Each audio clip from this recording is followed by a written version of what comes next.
Hey, what's crackin', peeps? Glad to see you back for another Minecraft invention. Today what I have for you guys is a fully automated voting system. So, okay, adding enchantments. So today, I'm just going to demonstrate how it works right now. So this basically just calculates all of your, well, everyone's votes. So today I have Scary Dogs, Yomo Guy, and Hell Jumper with me. Everyone can teabag to say hello. Sweet. But so anyways, to begin the voting, I'll just click this, and it says you have 1 minute until the polls close. So, my favorite color is red, so I'm just going to vote for this. And as you can see, to the left and to the right, it displays which vote is in the lead. So currently, red was in the lead. Let me just tell everyone, vote. So everyone's just gonna vote, and so yeah, red's in the lead, and now it's a tie. So two and two. The light equals the group that's in the lead, and if they're both on, it equals a tie. And it only tracks your most recent vote. So if I was to vote for blue, I'm pretty sure I'm the only person on blue now. But so anyways, there's 15 seconds until the vote ends, and apparently blue is to not kill me, and red is to yes kill me. So, yeah. Polls are closed, and red, oh god. Nope, not gonna kill me. So we're just gonna vote again, but this time, I'm just gonna tell them, let's make the teams even. 2 on both vote.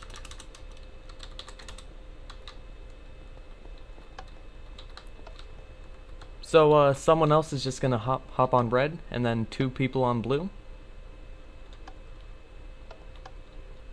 Okay, so now the votes are even. It's 2 and 2, and what's gonna happen is we're gonna tie, and I will show you guys what happens when time runs up and it's tied. It's pretty cool what happens. I think you'll guys enjoy it. But so yeah, just derping around. I got a new skin. Me and my derpy whales. So yeah, hope you guys like that. Toilet. Okay. And any second now. Polls are closed, and it says it's a tie, selecting a random winner. And now it says blue wins the random drawing.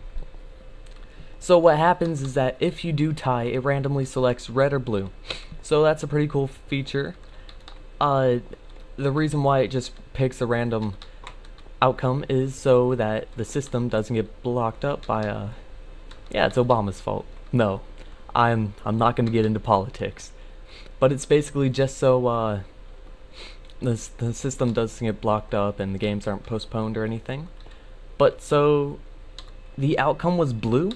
So that means I don't have to die. So, perfect.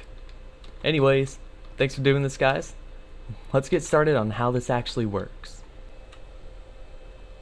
This is a book written to me by Scary Dogs called How to Become a Fan.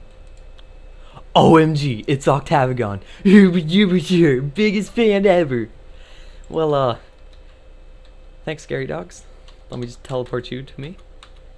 Scary Dogs to Octavigon. Hey there. Thanks for the book. It means a lot, sir. I'll just bow to you. Okay. Thank you. Okay, guys. So now for the basics on how this works. So what we have here is a super fast half-tick clock, which updates these command blocks every half of a tick, and we have 2 scoreboard objectives. The first one's called Vote 1, and the second one's called Vote 2. So that plays a really big key role in how this actually works. So we have this command block that tests for all players that have a score of 1 for their Vote 1 command. And we have this other one that has a test for all players with a score of 1 for their Vote 2 objective. So what happens is that with the very cool thing that happens with the comparator, if I was to just take out a torch and some redstone, So what happens is, say that this has a signal strength of 15, 14, 13, 12. So this has a signal strength of 12. So what's going to happen is, if this also has a signal strength of 12, so this is just going to carry out the signal from behind. But if a signal from the side comes in that's stronger than 12, like for instance 13, it's going to shut that off, which is going to lock it. And that's pretty much how this works. So if I was to set myself, I guess, for the vote 1 and set it to 1, you can see that there's one person set for this. If I was to set another player to that for vote 1 to 1, you can now see that there's 2. Now when I set someone to vote 2, that turns on, but that only has a signal strength of 1, so that's not going to shut it off yet. But then what happens is that if I set another player to it, where is it? Vote 2, and then I set it to 1, it's still not going to shut off. But then if I set myself to it, which would be 3 players on 2, 1 player on 1,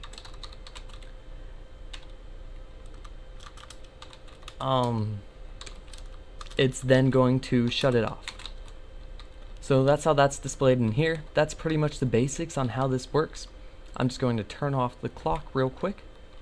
But so this is the general design on how it works. So over here we have the test for all players with a score of 1 for their vote 2 command. And on the side, vote 1, it's going to test for all the players with a objective of vote 1 equals 1.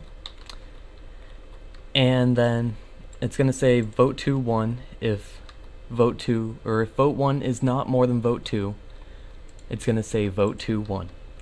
Sorry if this is a little confusing. If you guys have any questions, actually, just don't be afraid to comment or ask anywhere. You can private message me, do whatever. But so it's basically the same exact thing. Hey, there you go, Mo Guy. It's the same exact thing on the other side. So it's a test for all players with a score of 1 for their vote 1 command, and then it's vote 2 on the side. So only if vote 2 is more than vote 1 will it lock it and not release an output. So that's pretty much how we get our 2 outputs. Now for how the actual machine works. What nice fireworks. The brown explosive balls and the red, white, and blue creeper faces. Alright, so now this is the mechanism on how the whole entire thing works. Very good job, fireworks. So for how this mechanism works, first things first, when you press the button to begin voting, jeez, having a hard time tonight. It's going to set all players for vote 2 to equal 0, so that just resets everyone, and it's going to set all players for vote 1 to 0. And then what's going to happen is it's going to say 1 minute until the polls close. So it just pretty much starts the timer, and it's going to set everyone for polls 1. Now what polls 1 does is that basically unlocks the teleport part.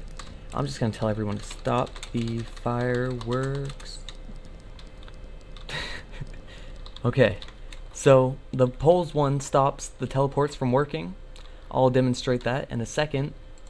And so then that hits this pulse reducer, or this monostable circuit, which then begins this clock.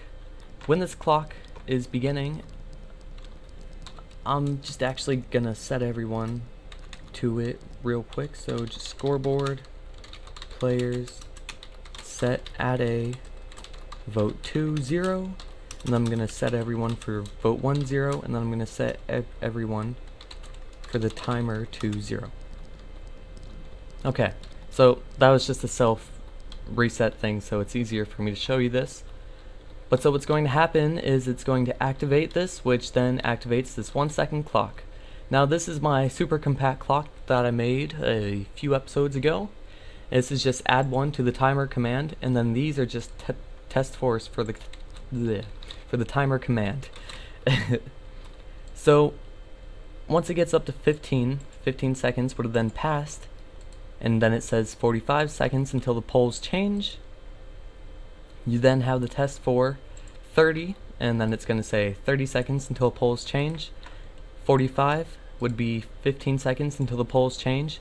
Then once it hits 60, what it does is it resets the clock by setting the timer to 0. It sets all players to pole 0, that locks them from voting any longer. And it also says polls are closed. So once it does that, we have our test for our determining mechanism, I guess, here. So we have vote 2 over here, vote 1 over here. And this purple region is if it's a tie. So all this purple stuff is only meant for if it's a tie.